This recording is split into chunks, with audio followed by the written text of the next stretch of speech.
Hello viewers, இன்னைக்கு நம்ம பார்க்க போறது ஒன் பீஸ் எபிசோட் 515 பார்ட் 1.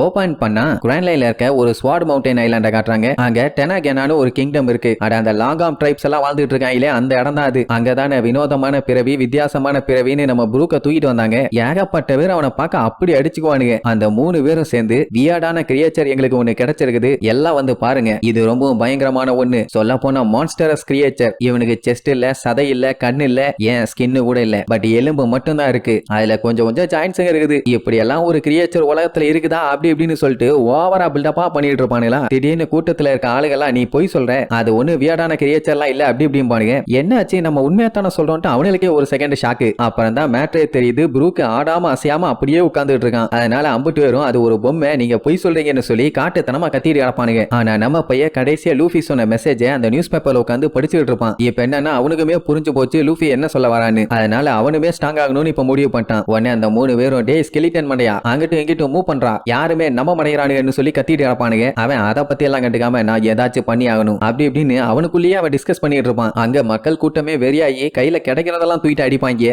அப்படி ஒரு ஜூஸ் பாட்டில் வந்து கொட்டும். ப்ரூக் அதுல அவனோட மூஞ்ச பார்த்துட்டு அப்படியே பிளாஷ்பேக்கு போவான். என்னன்னா ஃபர்ஸ்ட் டைம் நம்ம ஆளுங்க ப்ரூக்க மீட் பண்ணாங்கல்ல, எல்லாருமே ப்ரூக்க பார்த்து பயந்தாங்க. ஆனா லூஃபி மட்டும் என்னோட க்ரூல வந்து ஜாயின் பண்ணிக்கிறியான்னு சொல்லி கேட்டான். 50 வருஷமா அந்த கொடூரமான டார்க்கான வாட்டர்ல தன்னந்தனியா யாருமே பேசுறதுக்கு இல்லாம அவனோட குருவையும் இழந்துட்டு அந்த ரெட்டர் வேலை செய்யாத கப்பல்ல சுத்திட்டு இருந்தவங்கிட்ட வந்து இப்படி ஒரு வார்த்தையை கேட்டா எப்படி வேண்டான்னு சொல்லுவான். அந்த டைம் அவனுக்குள்ள இருந்த சந்தோஷத்தை வார்த்தையால சொல்ல முடியாது. அதுக்கப்புறம் என்னாச்சு, என்னோட ஷேடோவை ஒருத்தன் தேடிட்டு போயிட்டான்னு சொன்னான். அதனால நான் போய் அதை வாங்கிக்கிறேன், நான் போய் அதை பண்ணிக்கிறேன்னு அவன் தனி ஆளு மாதிரியே பேசினவன லூஃபி காண்டாயி திட்டி இருப்பான். நீ ஒன்னும் தனி ஆள் இல்ல, உன்னோட ஷேடோ உனக்கு வேணும்னா சொல்லு, அதை நான் திருப்பி கொண்டு வரேன்னு இருப்பான். அதை சொல்ல மட்டும் செய்யல அவன். அந்த கெக்கோ மொரியா கூட சண்டை போட்டு அவன் மண்டையை உடைச்சு அந்த மேட்டரை செஞ்சும் காமிச்சிருப்பான். சும்மாவா அவனோட மொத்த எஃபர்ட்டையும் போட்டு அவனை பொலன்னு பொலந்து கட்டிட்டான்ல. ஷேடோ வந்ததுக்கு அப்புறம் ப்ரூக்க கையில பிடிக்க முடியல, அவனுக்கு அவ்வளவு சந்தோஷம். அதுக்கப்புறம் அவன்கிட்ட நான் உன்னோட குரூல சேர்ந்துக்கலாமான்னு கேட்டதுக்கு ஓகேன்னு கேஷுவலா சொல்லியிருப்பான். அம்புட்டு வெறும் பதறி கதறி ஒரு வழி பண்ணியிருப்பானுங்க. இதெல்லாம் அந்த டைம்ல ஒரு பயங்கரமான ஃபன்னா இருந்துச்சு.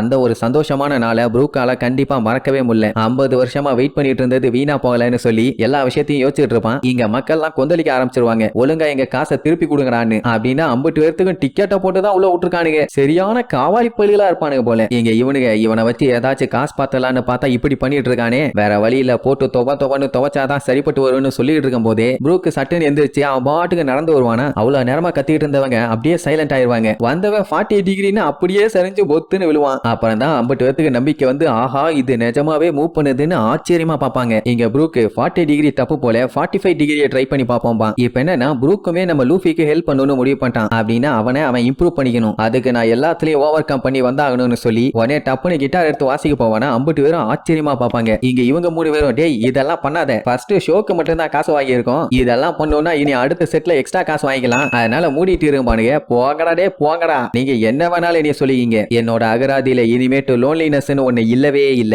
எனக்குன்னு ஃப்ரெண்ட்ஸ் இருக்காங்கன்னு சொல்லிட்டு அங்க இருக்க மக்களை பார்த்து ஜஸ்ட் நீ பாத்துக்கிட்டே இருந்து போர் அடிச்சு போச்சா, இப்ப பாருங்கன்னு சொல்லி வாசிக்க ஆரம்பிப்பான். எல்லாருமே ஒரே மாதிரி ஆடுவாங்க. அதாவது அவனோட மியூசிக் அவங்க எல்லாத்தையுமே ஆட வைக்குது. இப்ப பாருங்க என்னோட லேட்டஸ்ட் மியூசிக்னு சொல்லிட்டு வாசிக்க ஆரம்பிப்பான். அவ்வளவுதான், கூட்டம் எல்லாம் அப்படியே ஓன்னு பயங்கரமா கத்த ஆரம்பிச்சிருவாங்க. மொத்தத்துல அந்த இடத்துக்கு போய் ராக் ஸ்டாராவே மாறிட்டான். அப்படியே அங்க கட் பண்ணி ஈஸ்ட் ப்ளூல இருக்க அந்த ஜெயன் பிரிட்ஜை காட்டுறாங்க. அங்க நம்ம ரோபின் ரெவல்யூஷனரி ஆர்மி கூட வரேன்னு சொல்லியிருப்பான். அதுதான் அவனுக்கு ஒன்னும் புரியல, என்ன திடீர்னு மைண்ட மாத்திட்டீங்கன்னு. ஏன்னா லூஃபியை பார்க்கணும், எனக்கு ஃப்ரெண்ட்ஸ் இருக்காங்கன்னு சொல்லிட்டு கிளம்பினவன் இப்ப திடீர்னு நியூஸ் பேப்பரை படிச்சு பார்த்துட்டு உடனே வந்து சேர்ந்துகிட்டா. டவுட் ஆகுமா இல்லையா? பட் அதுக்காண்டி தப்பாலாம் நினைக்க மாட்டாங்க, நீங்க வந்ததே போதும், டிராகன் உங்களை பார்க்க ரொம்ப நாளா வெயிட் பண்ணிட்டு இருக்காருன்னு சொல்லுவானா. ரோபினுக்கு சந்தோஷம். ஏன்னா இந்த மாதிரி நல்ல மக்கள்லாம் இங்க இருப்பாங்கன்னு அவ கொஞ்சம் கூட எதிர்பார்க்கவே இல்லை. முன்னாடியே அவங்க எல்லாத்தையும் மீட் பண்ணியிருந்தேன்னா இந்த பிரச்சனையே வந்திருக்காதுன்னு வேற சொல்லுவாளா. ஆனா நீங்க crocodile கூட இருந்தீங்கன்னு எங்களுக்கு தெரியாம போச்சுன்னு சொல்லி ஷாக்கா சொல்லுவானுங்க. சரி விடுங்கப்பா, சும்மா கிண்டல் பண்ண, உங்களை மீட் பண்ண ரொம்ப சந்தோஷம்பா, சரி இதுக்கு மேல வெயிட் பண்ண வேண்டாம், வாங்க பால்டிகோக்கு போலான்னு சொல்லி கப்பலை சேல் பண்ண ஆரம்பிச்சிருவாங்க. அந்த டைம் ரோபினுக்கும் அவளோட பிளாஷ்பேக் வரும். அவ சின்ன வயசுல இருக்கும்போது அவளோட மொத்த தீவுமே அவ கண்ணு முன்னாடியே தகன்னு எரிஞ்சுது. அவ கீஜி இருந்ததுனால அங்க இருந்து தப்பிச்ச என்ன பிரயோஜனம்? 8 வயசு பொண்ணுன்னு கூட பார்க்காம 79 மில்லியன் பெரி பவுண்டி வச்சிட்டானுங்க.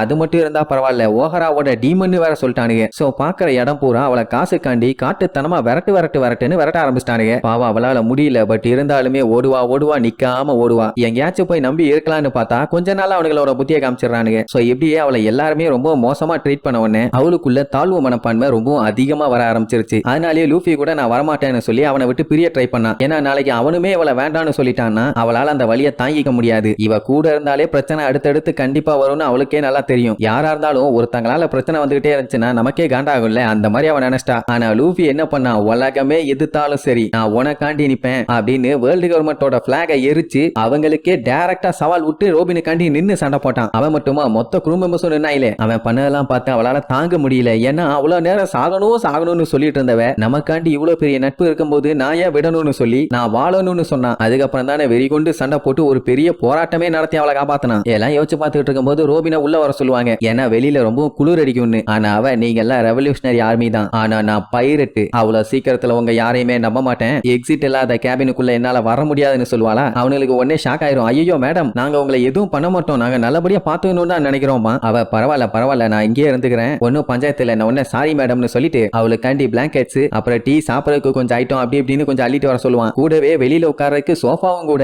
இப்ப அவளுக்கு என்ன யோசனை வருதுன்னா, லூஃபி நினைக்கிற மாதிரி இவளால ஸ்ட்ராங் ஆக முடியுமா, அதுவும் அவங்க அப்பாவுக்கு கீழே வேலை பார்த்து. சரி நடக்கிறது நடக்கட்டும்பா. ஆக்சுவலா அவளுக்கு ஸ்ட்ராங் ஆகணும்னு ஆசையெல்லாம் இல்ல, பட் அவளோட ஃப்ரெண்ட்ஸ் எல்லாம் பாத்துக்கணும்னா கண்டிப்பா ஸ்ட்ராங் ஆகணும்ல. இப்படி யோசிச்சுக்கிட்டே அந்த கப்பல்ல டிராவல் பண்ணி ஜாலியா போகிறதோட இந்த எபிசோடுக்கு எண்ட் கார்டு போட்டு முடிக்கிறாங்க.